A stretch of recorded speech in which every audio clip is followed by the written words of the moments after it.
यानी नुमाइंदों की जमात से चंद शर्तों पर सुलह का समझौता कर लिया और वफ्द में शामिल एलचियों को इनाम व इकराम से नवाजा। इस सुलह के बाद सुल्तान को अंग्रेजों की तरफ से फौरी तौर पर कोई खतरा न रहा। उसने एलचियों को बड़ी इज्जत से रुखसत किया और इत्मीनान से दूसरे दुश्मनों से निपटने का सोचने लगा। अंग्रेजों से सुलह की शर्तें ये थी कि अंग्रेज सुल्तान अस्सलाम वालेकुम वरहमतुल्लाहि वबरकातुहू।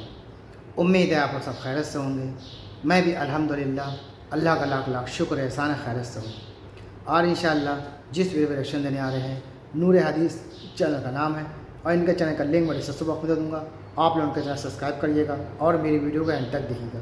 दोस्तों ये सीरीज़ हम चला रहे हैं टीपू सुल्तान के ऊपर।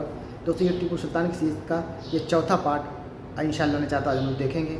और जिन हज़रात ने भी इसके शुरू के पार्ट नहीं देखें तो मेरे चैनल में जाके पूरे पार्ट देखें एंड तक के। बड़ी बेहतरीन सीरीज़ है ये टीपू सुल्तान। दोस्तों टीपू सुल्तान एक ऐसे समझ लीजिए इंडिया के बादशाह गुजरे हैं शहर मैसूर पे कि उन्होंने अंग्रेज़ों को पानी पिला दिया। तो उन्हीं के ऊपर ये पूरी सीरीज़ है। तो आइए ये चौथा पार्ट इंशाल्लाह हम लोग देखते हैं। और वीडियो अच्छी लगा करे तो ज़्यादा से ज़्यादा शेयर किया करिए। तो चलिए बिना देरी पहले वीडियो स्टार्ट करते हैं, फिर इंशाल्लाह बात करते हैं। जब हैदर अली की मौत हुई तो टीपू मौजूद नहीं था। उसके आने तक मैसूर का तख्त खाली नहीं छोड़ा जा सकता था। चुनांचे सल्तनत के लोगों ने बाहमी मशवरा और इत्तेफाक से कुछ दिन के लिए शहजादा करीम को तख्त पर बिठा दिया ताकि हुकूमत के इंतजाम चलते रहे। जल्द ही टीपू मालाबार से वापस आ गया। टीपू वापस आया तो शहजादा करीम उसके लिए तख्त से हट गया। 26 दिसंबर 1782 ईस्वी को टीपू मैसूर के तख्त पर बैठा और सुल्तान फतेह अली टीपू के नाम से अपनी हुकूमत की शुरुआत की। तख्त नशीनी के मौके पर शानदार जश्न मनाया गया। मैसूर के लोगों ने खुशी मनाई और घर घर चिराग जलाए गए। टीपू ने मैसूर का सुल्तान बनने के मौके पर सब सरदारों, सल्तनत के हाकिमों और हुकूमत के खैर खाहों को इनाम दिया।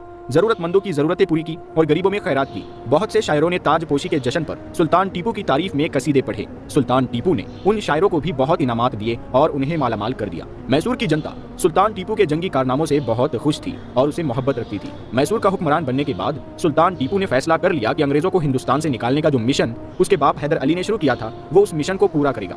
हैदर अली की तरह सुल्तान टीपू भी अंग्रेजों के इरादों से बखूबी आगाह था और वो जानता था कि मक्कार अंग्रेज हिंदुस्तान पर कब्जा करके अपनी हुकूमत कायम करना चाहते हैं। उसने पक्का इरादा कर लिया कि वो अपने वालिद हैदर अली की तरह अंग्रेजों के लिए नाकाबिले तस्खीर चट्टान बन जाएगा।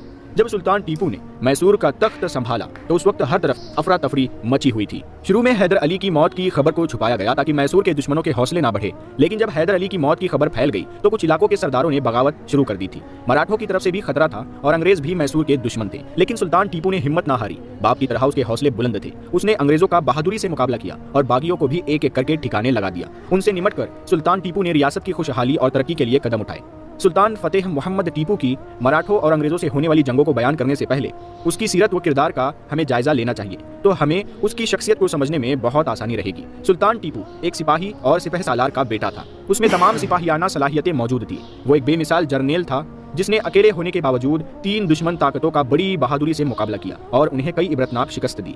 बहादुरी और दिलेरी में कोई उसके जैसा नहीं था। बचपन में एक दिन वो एक फ्रांसीसी अफसर के साथ जंगल में शिकार खेलने गया। अचानक एक शेर सामने आ गया। फ्रांसीसी अफसर ने तुरंत बंदूक सीधी की और शेर का निशाना लेने लगा। लेकिन इससे पहले कि वो गोली चलाता टीपू ने उससे बंदूक छीनकर फेंक दी। फिर तलवार लेकर शेर पर टूट पड़ा और जरा सी देर में उसने शेर को हलाक कर डाला। इस वाकया से उसकी बहादुरी की धूम मच गई। सुल्तान टीपू ने मराठों और अंग्रेजों के साथ जिस बहादुरी और बेमिसाल हिम्मत से जंगे की वो इतिहास में कभी भुलाया नहीं जा सकता।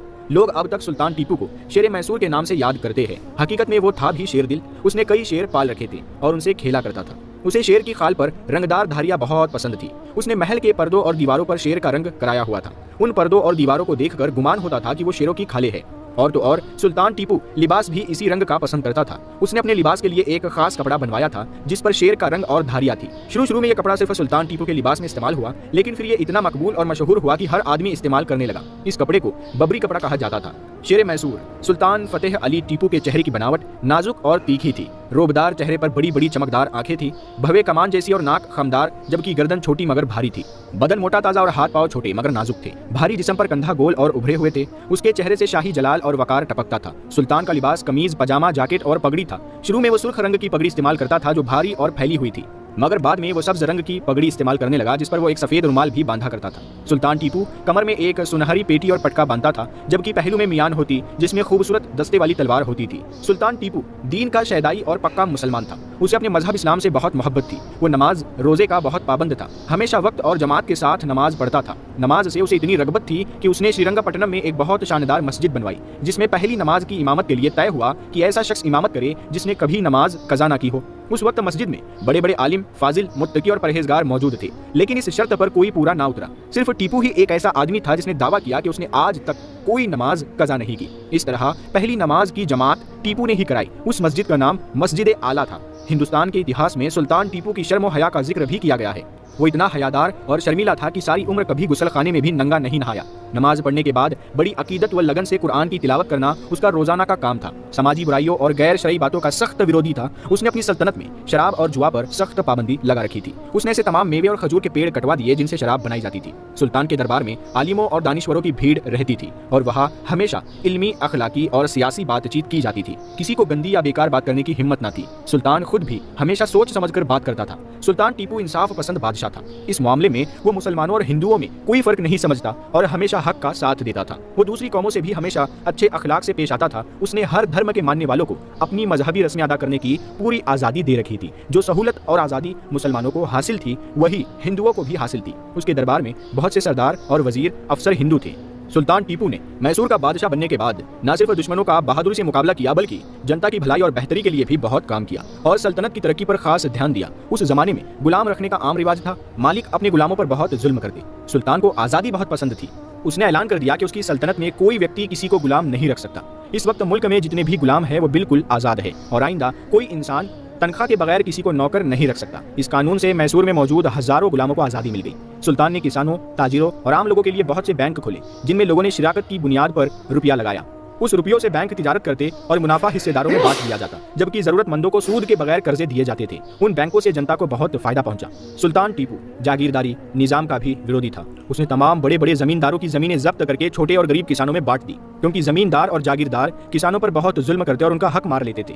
इस तरह सुल्तान ने अपनी सल्तनत से जागीरदारी निजाम का खात्मा कर दिया। उसने गाँव के इलाके में झगड़ों और मुकदमों का फैसला करने के लिए पंचायत का निजाम कायम किया। इससे गाँव के लोगों को यह फायदा हुआ कि वो अपने मामलात का खुद ही फैसला कर लेते थे। बड़े मुकदमों के लिए सुल्तान ने पंडित और काजी नियुक्त किए। पंडित हिंदुओं और काजी मुसलमानों के मुकदमों का फैसला करते थे। किसी को उनके फैसले पर एतराज होता तो उसे सुल्तान से अपील करने का हक हासिल था। सुल्तान टीपू गैर मुल्की चीजों को पसंद नहीं करता था। उसने दूसरे देशों से चीजें मंगवाने पर पाबंदी लगा दी और राष्ट्रीय उद्योग और व्यापार की तरक्की के लिए ताजिरों और छोटे दस्तकारों का हर तरह से हौसला बढ़ाया और मदद की। उसका हुक्म था कि सिर्फ अपने मुल्क की बनी हुई चीजें इस्तेमाल की जाए ताकि मुल्क की दौलत मुल्क में रहे और मुल्क तरक्की की राह पर चले। इंतजामी मामलों में पुलिस का निजाम भी शानदार था। अपराधों की जिम्मेदारी इलाके के पुलिस अफसर पर होती थी और जो नुकसान होता वो उस अफसर से पूरा किया जाता था। पुलिस वालों को बाकायदा तनख्वाह दी जाती और हर 3 साल बाद उन्हें इनाम के साथ तरक्की भी दी जाती, यानी प्रमोशन, जिसके सबब पुलिस को रिश्वत लेने की जरूरत ही ना पड़ती थी और अपराध भी बहुत कम होते थे। सुल्तान टीपू अपने बाप हैदर अली की मौत के बाद मैसूर का बादशाह बना तो उस वक्त सुल्तान के सबसे बड़े दुश्मन अंग्रेज थे। लेकिन जब सुल्तान ने उन्हें लगातार शिकस्तें दी तो अंग्रेजों को मालूम हुआ कि टीपू अपने बाप हैदर अली से भी ज्यादा बहादुर, जंगजू और माहिर सिपह सालार है और वो जंग के मैदान में टीपू पर कभी फतह हासिल नहीं कर सकते। टीपू को सिर्फ चालाकी और मक्कारी और फरेब से ही हराया जा सकता था। चुनांचे उन्होंने चालबाजी से काम लेते हुए अपने एलचियों के हाथों बहुत से कीमती तोहफों के साथ सुलह की दरखास्त भेजी।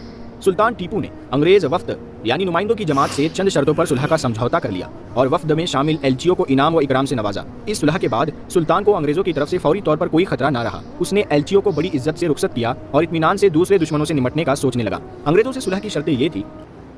तो दोस्तों, ये तमाम रिएक्शन जो आपने देखा टीपू सुल्तान की सीरीज़ का ये पार्ट जो हमने देखा है, चौथा पार्ट। अब इंशाअल्लाह ने चाहा तो हम 5वें पार्ट्स में आपसे मुलाकात करेंगे और जिन हज़रात ने भी इसकी सीरीज़ के और पार्ट नहीं देखे वो मेरे चैनल में जाके ज़रूर देखें और चैनल को सब्सक्राइब भी करें, वीडियो को लाइक करें और शेयर करें।